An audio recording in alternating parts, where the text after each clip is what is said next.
जय हिंद एस्पिरेंट्स। अगर आप सीएपीएफ एग्जाम के लिए प्रिपेयर कर रहे हैं तो ये वीडियो आपके लिए ही है। इस वीडियो के अंदर as we have promised earlier आज हम आप लोगों के लिए पॉलिटी के कुछ क्वेश्चंस लेके आए हैं। इस सेशन के अंदर 20 क्वेश्चंस आपको देखने को मिलेंगे और ये वो वाले क्वेश्चन है जो मोस्टली फ्रिक्वेंटली यूपीएससी के द्वारा आपके एग्जाम्स में पूछे जाते हैं। ठीक है, तो हम अपने सेशन की शुरुआत करेंगे। इसके अंदर 20 क्वेश्चन डिस्कस करेंगे पॉलिटी के। आई होप ये जो क्वेश्चन आपको हेल्प करेंगे। एज यू नो, अगर आप चैनल पर पहली बार आए हैं तो आपके लिए इन्फॉर्मेशन मैं बता देता हूँ कि इस चैनल पर आपको आपके एग्जाम से रिलेटेड अभी जो 70 डेज की प्रिपरेशन रह गई है लगभग, या फिर 2 महीने की 2.5 महीने की प्रिपरेशन रह गई है, इसके अंदर हर दिन आपको 15 to 20 क्वेश्चन जो है वो हर सब्जेक्ट से एक वीडियो जो है वो देखने को मिलेगी। वी आर होपिंग कि हम एग्जाम से पहले आपके लगभग 1000 प्लस क्वेश्चन जो आपको है इन्हीं यूट्यूब सेशंस के थ्रू करवा पाएं। और ये सेशंस जो हैं, अगर 1000 क्वेश्चन जो आपको इन सेशंस में करवाए जाएंगे उसमें से अगर आपको 20-30 क्वेश्चंस भी एग्जाम के अंदर आ जाते हैं तो ये बहुत बड़ा नंबर होगा और आपके एग्जाम में काफी ज्यादा हेल्पफुल होगा। ठीक है, तो हम आज शुरुआत करेंगे पॉलिटी से। आज हम पॉलिटी के बारे में कुछ क्वेश्चन जो है वो डिस्कस करने जा रहे हैं। तो चलिए शुरुआत करते हैं। सबसे पहला हमारा क्वेश्चन है, consider the following statement with respect to the freedom of religion enshrined in the constitution. Fundamental right से आपको ये क्वेश्चन देखने को मिलता है कि कॉन्स्टिट्यूशन के अंदर इनमें से कौन सी जो फ्रीडम ऑफ रिलीजन है उसके ऊपर आपको ये चीजें देखने को मिलेंगी। पहली स्टेटमेंट क्या है? It includes the freedom not to follow any religion. Polity के अंदर ना कीवर्ड्स पे बहुत ज्यादा फोकस करना है आपको। ठीक है, it includes the freedom to not to follow any religion. Statement 2 है, it bars our religion conversion. या फिर थर्ड है, it is not applicable to the foreign nationals. 3 statement आपको यहां पे नजर आ रही है। आपको बताना है विच of the following statement is given above is the correct. तो क्या आपकी पहली स्टेटमेंट सही है, दूसरी सही है, तीसरी सही है? तो क्या आंसर होगा यहां पर? देखो, पहली स्टेटमेंट की अगर बात करें, it include the freedom of not to follow the religion, ये बिल्कुल सही बात है। आपका जो फ्रीडम वाली राइट्स है ना, उसमें क्या कहते हैं कि आपके पास कोई भी फ्रीडम जो है, कोई भी रिलीजन जो है उसको अपनी स्वतंत्रता के हिसाब से फ्रीडम है, आपको चूज कर सकते हैं। उसके साथ साथ आपको ये भी राइट मिलती है, अगर आप कोई ना भी फॉलो करना चाहे तो भी कर सकते हैं, तो भी आपके लिए राइट अवेलेबल है। तो मतलब पहली स्टेटमेंट तो आपको जो है वो सही यहाँ पे देखने को मिल जाती है। उसके बाद बात करें दूसरी की, it bars all religion conversion. तो सेकंड स्टेटमेंट अगर आप देखेंगे तो सेकंड स्टेटमेंट भी आपको यहाँ पे बिल्कुल सही नजर आ रही है। यहाँ पे कन्वर्जन जो है वो आपकी रोकी जाती है। ठीक है, जो कन्वर्जन है वो आपकी अलाउड नहीं है। तीसरी की बात करें, it is not applicable to the foreign nationals, ये बात आपकी यहाँ पे बिल्कुल सही नजर आ रही है। तो अगर इसमें देखा जाए तो इसका जो राइट आंसर होगा वो क्या होगा? ऑप्शन सी जो है इसका राइट आंसर होगा। Option 1 and 3 will be the right answer of this question. Next question की बात करते हैं। अगला हमारा सवाल है वो क्या है, Under Article 360 of the Indian Constitution, the power to proclaim the financial emergency is vested under। कि फाइनेंशियल इमरजेंसी किसके पास है लगाने की पावर? ऑप्शन ए की बात करें, ministry of the finance, parliament, president, या फिर डी आपका controller and auditor general of India.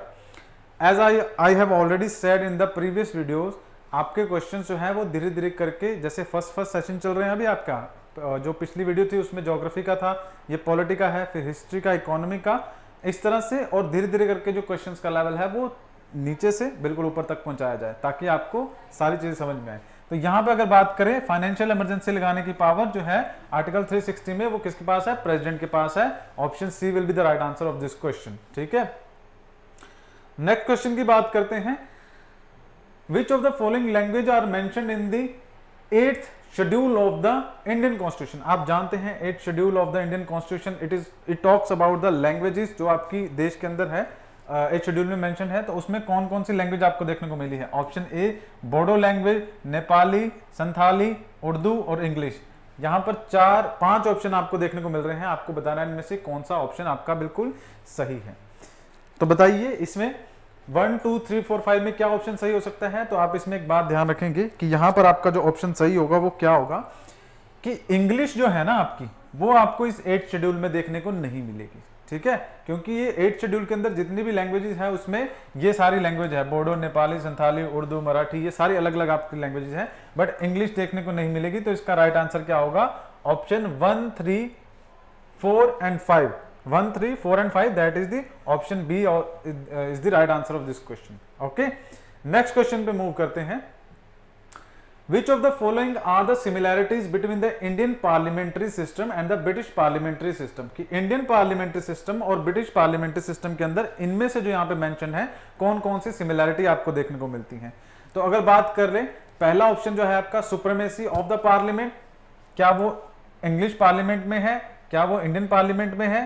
उसके बाद हेड जो होगा स्टेट का वो इलेक्टेड होगा, या फिर थर्ड जो स्टेटमेंट है मेजोरिटी पार्टी रूल करती है। कौन कौन सी है यहाँ पर, तो देखो यहाँ पे अगर बात करें supremacy of the parliament, supremacy of the parliament के बारे में ना एक जिक्र है, एक बात है कि इंग्लैंड का जो पार्लियामेंट है ना वो बड़ा ज्यादा पावरफुल पार्लियामेंट है, बहुत ज्यादा पावरफुल पार्लियामेंट है। इसका मतलब क्या है, एक ऐसी बात कही जाती है कि इंग्लैंड का पार्लियामेंट कोई भी जो लॉ है वो पास कर देना तो उसको चैलेंज नहीं किया जा सकता। तो supremacy of the parliament England में आपको देखने को मिलती है। बट क्या यही चीज आपकी इंडिया में देखने को मिलती है, तो बिल्कुल सही नहीं है बात, क्योंकि इंडिया का जो पार्लियामेंट है वो है तो पावरफुल पार्लियामेंट है, बट वो इतना भी सुप्रीम नहीं है जितना इंग्लैंड का है। ठीक है, तो पहली स्टेटमेंट तो आपकी यहाँ पे करेक्ट नहीं होती। बात करें सेकंड स्टेटमेंट की, elected head of the state, तो देखो इंडिया के कंटेक्स्ट में बात करें, इंडिया का हेड ऑफ द स्टेट तो ऑलवेज इलेक्टेड है, प्रेसिडेंट है आपका, तो वो तो इलेक्टेड ही होता है, बिल्कुल सही बात। बट क्या आपका इंग्लैंड का है, नहीं, वहां का नहीं है, वहां पे क्वीन या फिर किंग होता है, तो सेकंड भी गलत हो जाएगी। थर्ड की बात करें तो मेजोरिटी पार्टी रूल करती है, ये जो स्टेटमेंट है ये बिल्कुल कॉमन स्टेटमेंट है जो कि आपकी इंग्लैंड के केस में और इंडिया के केस में दोनों में सही बात आएगी। ठीक है, तो ये थर्ड स्टेटमेंट सही है, तो option C will be the right answer of this question. I hope यहां तक चीजें क्लियर हो रही होगी।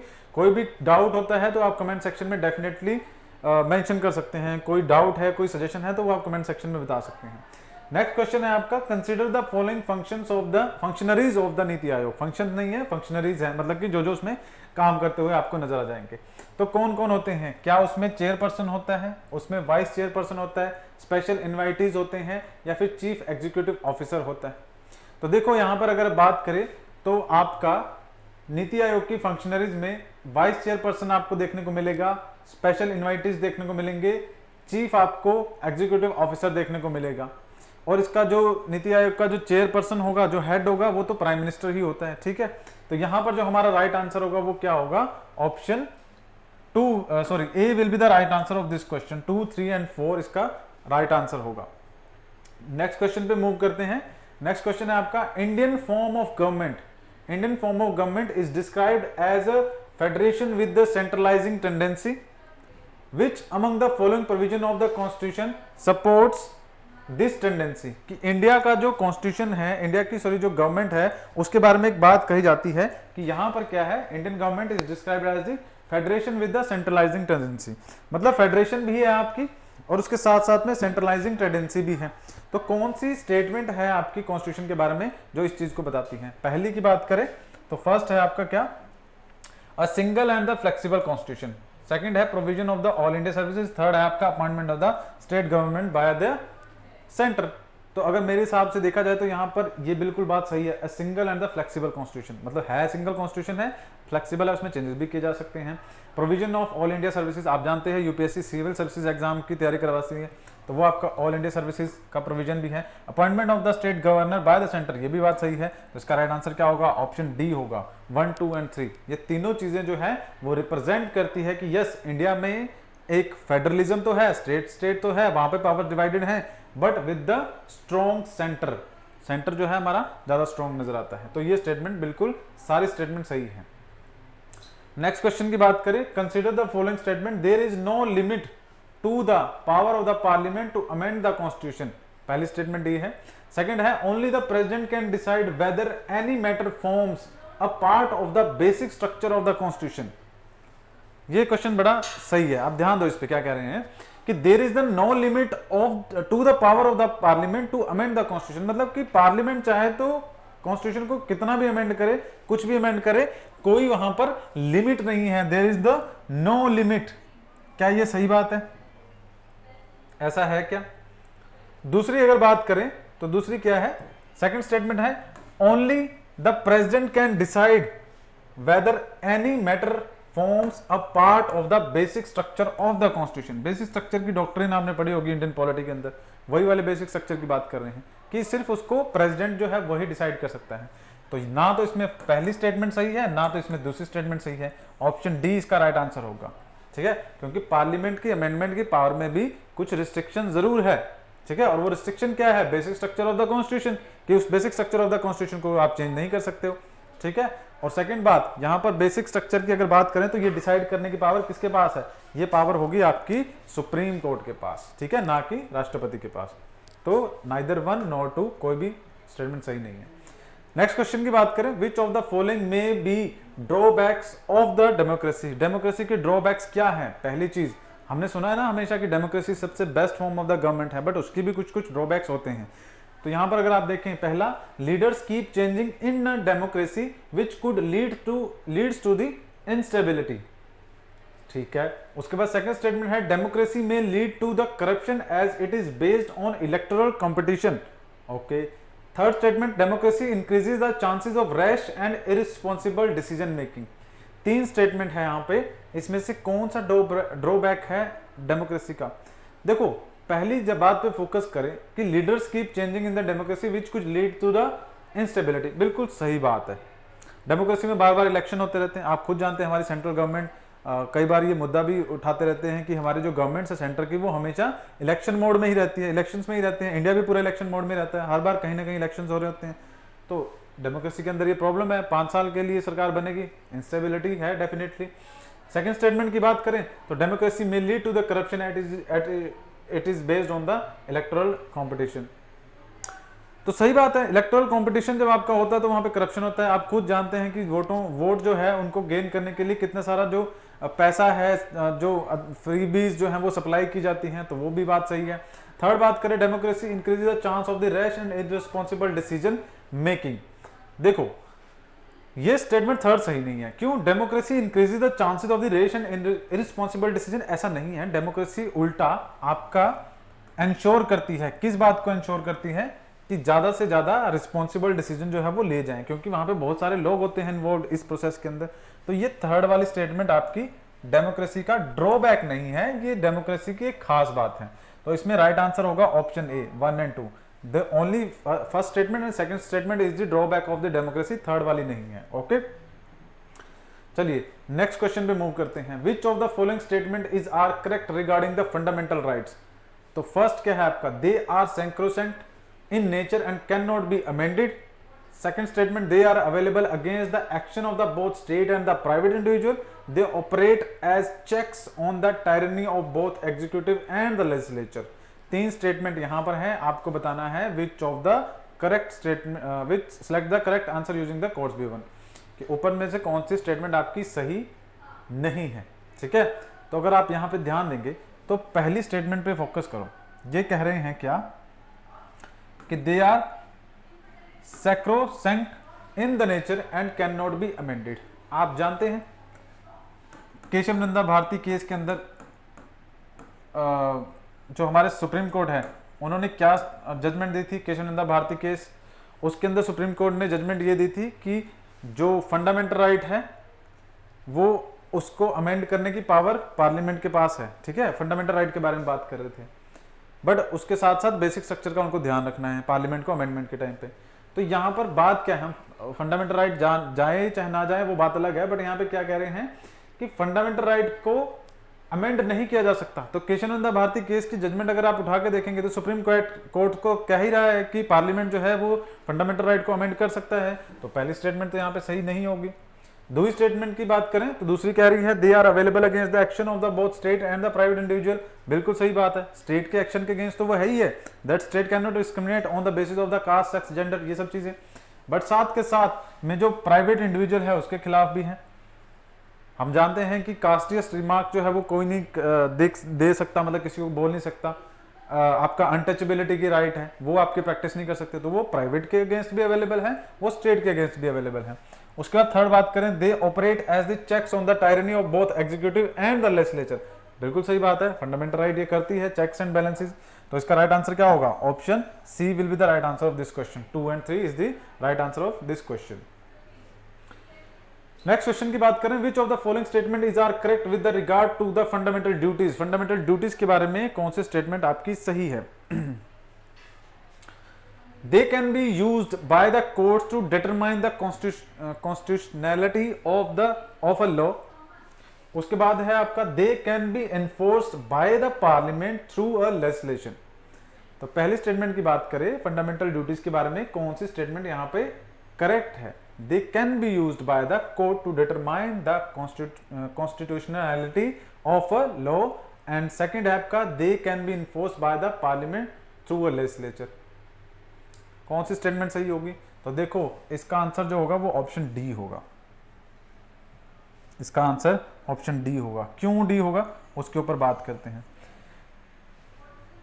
क्योंकि फंडामेंटल ड्यूटीज जो है दे आर नॉट फोर्सेबल, ठीक है, उनको एनफोर्स नहीं किया जा सकता, तो इसलिए they can not be used by the courts to determine the constitutionality of a law. सही बात। उसका they can be enforce by the parliament, हमने पहले कह दिया कि उनको इन्फोर्स नहीं किया जा सकता, ठीक है। फंडामेंटल ड्यूटीज जो है वो डीपीएसपी की तरह ही है, directive principle of the state policy, उनको एनफोर्स नहीं किया जा सकता। हाँ, फंडामेंटल ड्यूटीज में जो सब्जेक्ट्स हैं उनके ऊपर अलग से लॉ बना के उनके लॉ को एनफोर्स किया जा सकता है, बट फंडामेंटल ड्यूटीज इटसेल्फ उसको एनफोर्स नहीं किया जा सकता। तो इसका ऑप्शन क्या होगा? ऑप्शन डी, नाइदर 1 नॉर 2 इसका राइट आंसर होगा। अगले क्वेश्चन पे मूव करते हैं। Which of the following is the feature is are the feature of the Indian secularism as adopted in the constitution? पहली statement, religion is a personal matter and there is no interference by the state. Second है आपका no citizen can be denied entry into any educational institution of the state. शब्दों पे ध्यान देंगे, यहां पे state mention कर रखा है, on the ground of the religion and the caste. तीसरा है आपका every religion denomination has the right to establish and maintain charitable institution without any limitation, without any limitation, ठीक है। तो अब यहां पे देखें, religion is a personal matter and there is no interference by the state. पहली statement बिल्कुल correct नजर आ रही है, ठीक है, क्योंकि रिलीजन पर्सनल मैटर है बंदों का, फंडामेंटल राइट में ही मेंशन किया गया, और इसमें स्टेट का कोई इंटरफेरेंस नहीं है। आप किसी धर्म को मानो ना मानो आपकी इच्छा। सेकंड बात करें, no citizen can be denied entry into any educational institution of the state on the ground of the religion and the caste. ये स्टेटमेंट भी आपकी सही है कि रिलीजन और कास्ट के बेस पे किसी भी स्टेट के इंस्टीट्यूशन में आपको एंट्री बैन नहीं की सकती, आपको एंट्री से रोका नहीं जा सकता, ठीक है। तो ये स्टेटमेंट बिल्कुल सही है। थर्ड स्टेटमेंट की बात करें, every religious denomination has the right to establish and maintain the charitable institution without any limitation, without any limitation।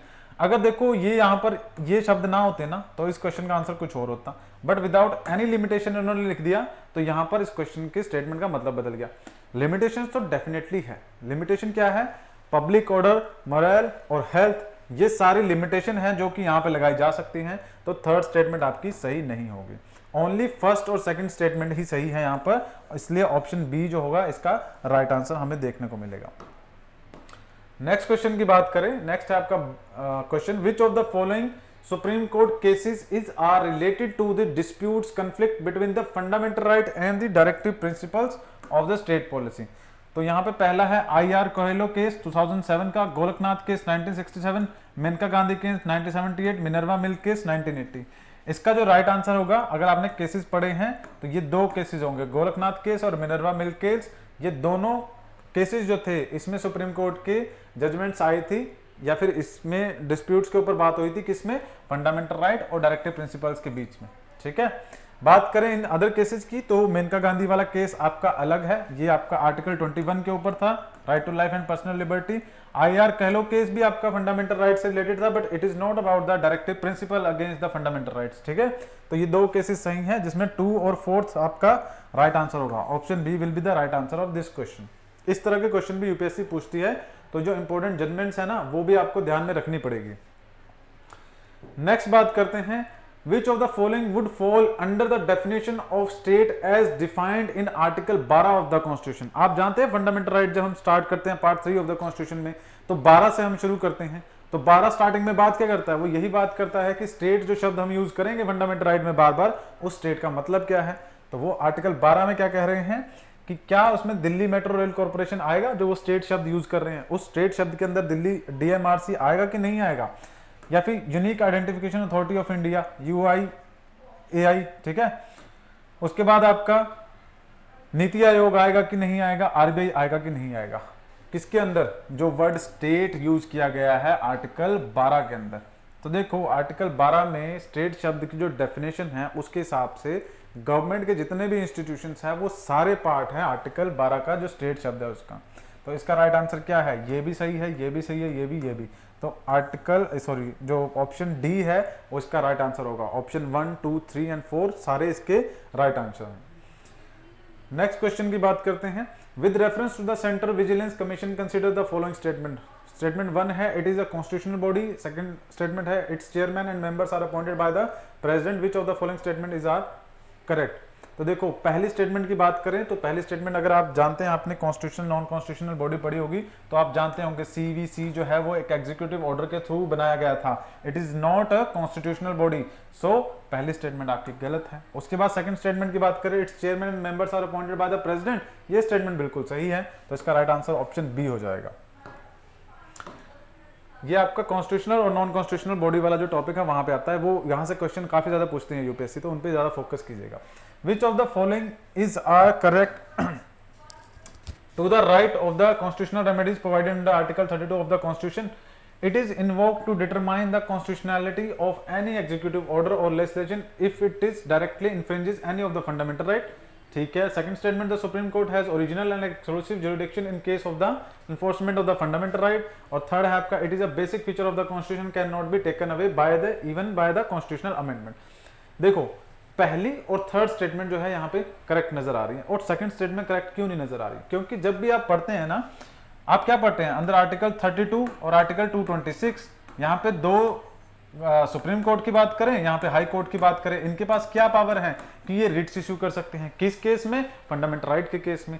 तो यहाँ पर अगर सेकंड स्टेटमेंट में कह रहे हैं कि it has the original and exclusive जुडिक्शन in case of the enforcement of the fundamental right, ये स्टेटमेंट गलत जाती है, क्योंकि हाई कोर्ट के पास भी ये पावर है। ठीक है, इसलिए सेकंड स्टेटमेंट में ये प्रॉब्लम है। उसके बाद फर्स्ट की बात करें और थर्ड की बात करें तो ये स्टेटमेंट बिल्कुल सही है। It is the basic feature of the constitution और can not be taken away in any by the even at by the any constitutional amendment. तो 1 और 3 इसका राइट आंसर होगा। Option C will be the right answer of this question. Next question की बात करें, अभी तक आप देखो तो हमने फंडामेंटल राइट, फंडामेंटल ड्यूटीज, इनके ऊपर काफी सारे क्वेश्चन जो है वो अभी तक अटेम्प्ट किए हैं। तो ये बहुत सारे इंपॉर्टेंट टॉपिक बनते हैं, इसलिए यहाँ से क्वेश्चन ज्यादा आते हैं। नेक्स्ट क्वेश्चन है आपका, which of the following fall within the preview of the freedom of speech and expression as guaranteed under article 19 of the Indian constitution.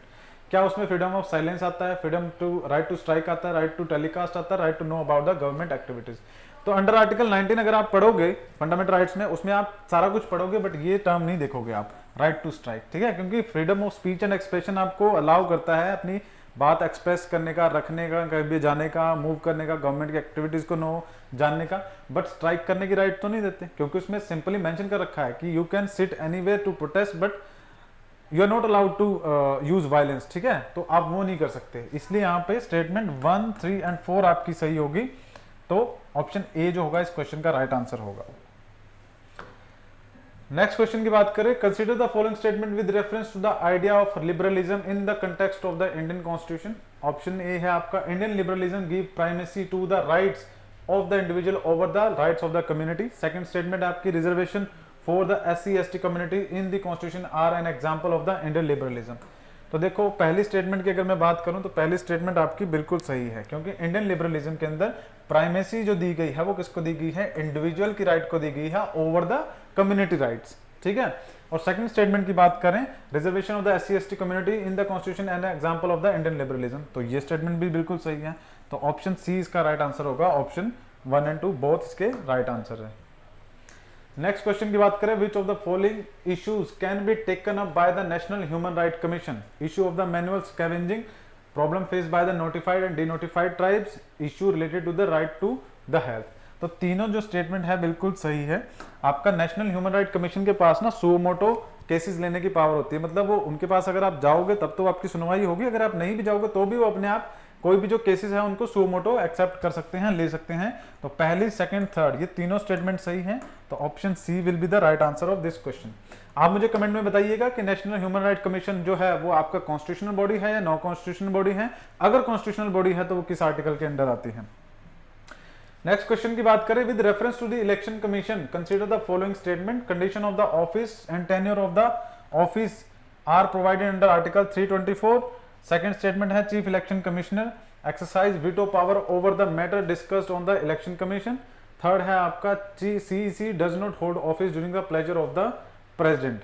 तो देखो इसमें अगर बात करें तो ये वाली स्टेटमेंट तो आपको यहाँ पे सही नजर आ रही है, क्योंकि चीफ इलेक्शन कमिश्नर जो है ऑफिस होल्ड करता है 6 साल के लिए, और बेशक उनको अपॉइंटमेंट प्रेसिडेंट करता है, but during the pleasure of the president वो वहां पे रहेंगे और उसके नहीं, जब प्रेसिडेंट हटाना चाहे हटा देंगे, ऐसा नहीं है, ठीक है।